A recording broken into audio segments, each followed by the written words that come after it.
I've got some good news for you.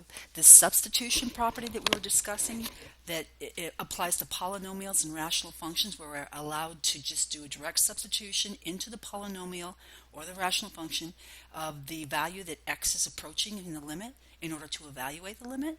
This is not just true for those polynomials and rational functions, it's going to be true for all continuous functions. Now, we haven't studied continuous functions yet, we will soon.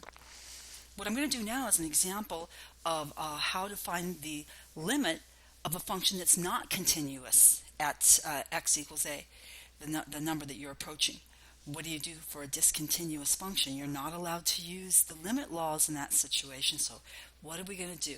This turns out to be a really important concept because this method for evaluating functions is something you're going to use many times in your future mathematic endeavors. So pay really close attention to what's happening here.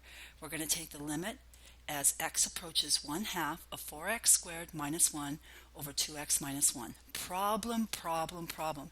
That 1/2 value for x is actually a value for which this function is undefined. Okay, so what are we going to do? We can't use the limit laws in that case. So we cannot use direct substitution when x is equal to 1/2 because f of 1/2 is not defined. And we cannot use the quotient law, which is a limit law, because the denominator is equal to 0. So what are we going to do? Here's the idea. Take the function and simplify it. Then once the function is simplified, take the limit of the simplified version of the function. That's the key. So we're going to simplify algebraically and then take the limit of the simplified version. Okay, the limit as x approaches 1/2 of 4x squared minus 1 over 2x minus 1. Well, let's factor the numerator of the function. It's a difference between two squares, so it's 2x plus 1 times 2x minus 1 over 2x minus 1. Cancel the common factor on the top and bottom, and you've got the limit of a polynomial, 2x plus 1. Okay, now we can do direct substitution. This is just a polynomial.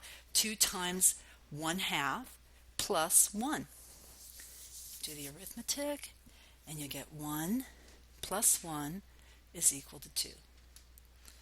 I just want to mention that the reason you're allowed to do this, the reason you're allowed to take the limit of the simplified version is coming up in our next note, which will explain to us that when you have two functions that are equal to each other, f of x equals g of x, except maybe at the point x equals a, that's the value that the limit for x is going to approach for the limit. So they have to be equal except perhaps at that x equals a, because we really don't care what happens exactly at x equals a. In that case, the limit of the first function as x approaches a is equal to the limit of the second function as x approaches a. That's what allows us to take the limit of the simplified form of this function.